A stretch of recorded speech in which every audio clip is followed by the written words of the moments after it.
Many years ago, I was traveling by an Indian bus and a poor beggar man was sitting by my side.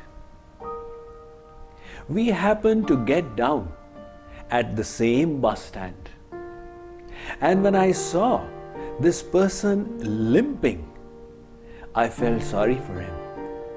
I looked down at his feet and discovered that he was wearing a high-heeled sandal on one foot and the other foot was bare. I asked him, "My dear fellow, I am so sorry to see that you have lost one sandal." He said, "No, Swamiji, I found a sandal." In other words, he found one sandal. He chose to wear it, thereby bringing misery onto himself. Very often, the misery that we experience is also brought on to ourselves by wrong choices that we make. That is why today, on day 10 of this happiness challenge, I would like to share with you one important piece of Vedic wisdom that will enable you to make better choices in life.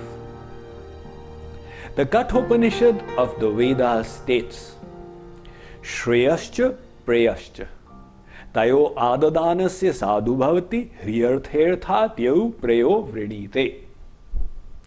There are two kinds of happiness that are available. One is Shreya and the other is Preya.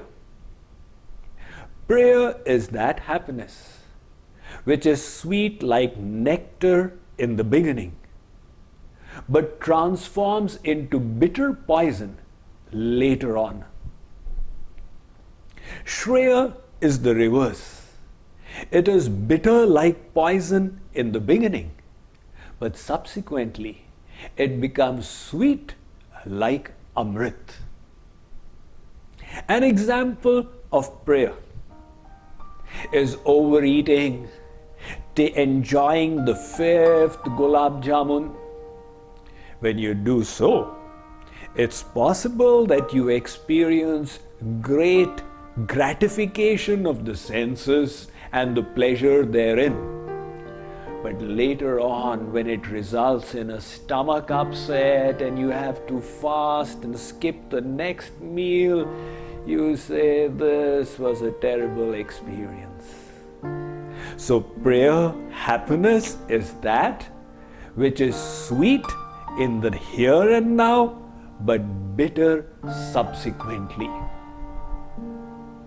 Shreya happiness is that which is bitter in the present. For example, if a student has to apply himself or herself to studies, that requires focusing the mind, abstaining from the distractions and the pleasures of the senses, it is bitter. It is a bitter pill to swallow. But subsequently, when that results in good admissions in college, a brilliant career in the future, all that austerity comes back as sweet nectar. So the struggle in life, in childhood, while growing up, and today, is always between these two options.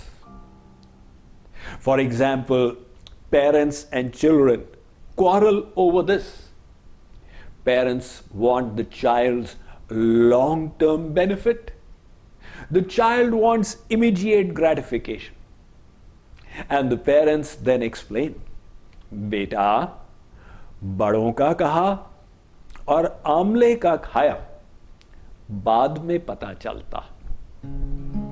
Amla is the Indian gooseberry. It has the vitamin C of 10 oranges. Plus, it is rich in antioxidants. So if you take the Amla every day, your chances of catching virus or infection reduce to 5%. However, there is a catch to it. That beneficial Amla is bitter to taste. And when the mother gives it to the child does not wish to eat it. That is when the mother says, "My child, the benefit of this and the benefit of the elders' advice, you will realize later on."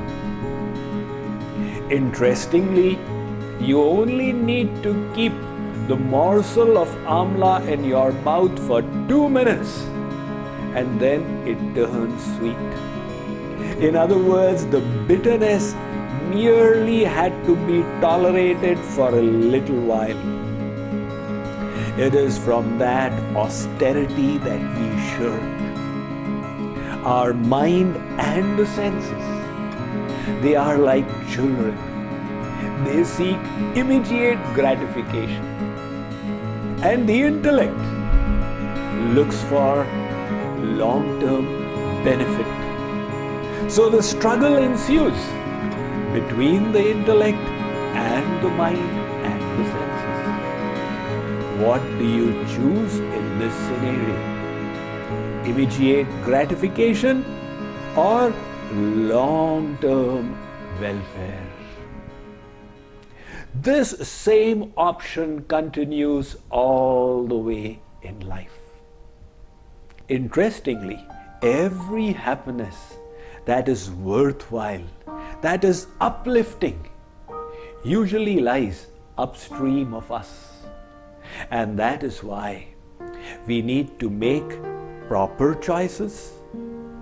And if we can develop the quality of discipline, we will more often choose Shreya than not. So tomorrow we will discuss this mindset of discipline that will unlock a huge vista of blessedness, peace, long-term welfare, and great happiness for us. Thank you.